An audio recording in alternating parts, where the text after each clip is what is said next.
Thanks for listening to today's episode of Medical Device Global Market Access by Pure Global. Today we're tackling a common and critical question for manufacturers who have successfully navigated the rigorous Chinese regulatory landscape. If we hold a Class III approval from China's National Medical Products Administration, or NMPA, what is the pathway to securing a 510(k) clearance from the U.S. Food and Drug Administration, the FDA? First, it is essential to understand that there is no mutual recognition agreement between the NMPA and the FDA. Your NMPA Class III approval, while a significant achievement representing a high-risk device clearance, does not grant you a simplified or automatic entry into the U.S. market. You must prepare and submit a separate, complete pre-market submission to the FDA. For many devices, this pathway is the pre-market notification, commonly known as the 510(k). The core of the 510(k) process is demonstrating substantial equivalence to a legally marketed device in the United States, known as a predicate device. This is a fundamental difference from the NMPA process.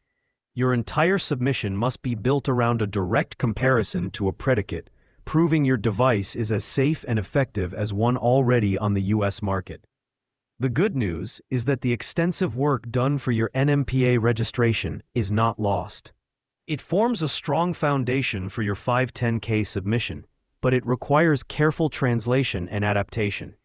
Your technical file, including design specifications, risk analysis, and manufacturing processes, can be repurposed. However, all documentation must be in English. Clinical data from Chinese trials can be a powerful asset, but the FDA will scrutinize it to ensure it meets their standards for good clinical practice. The study's design, endpoints, and patient demographics must be applicable to the U.S. population and current medical practice. You may need to provide additional data or a well-reasoned justification for why your existing data is relevant. Similarly, performance and biocompatibility testing data from your NMPA submission can be leveraged. However, this is a critical step. You must demonstrate that this testing was conducted according to standards the FDA recognizes, such as ISO or ASTM standards.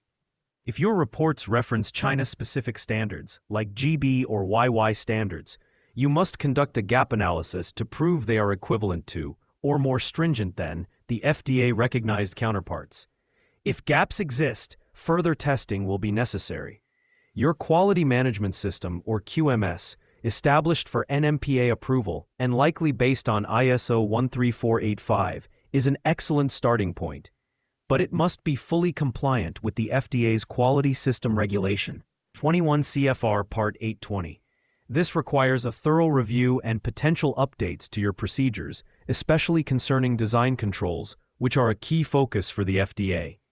The practical steps involve identifying a suitable predicate device, conducting a comprehensive gap analysis of your entire NMPA dossier against FDA requirements, performing any necessary supplementary testing, and appointing a U.S. agent, which is mandatory for foreign manufacturers.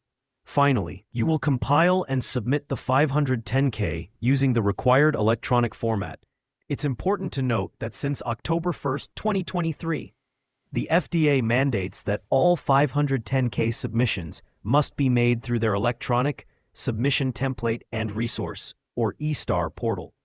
In summary, transitioning from an NMPA Class III approval to an FDA 510(k) clearance is a distinct and rigorous process.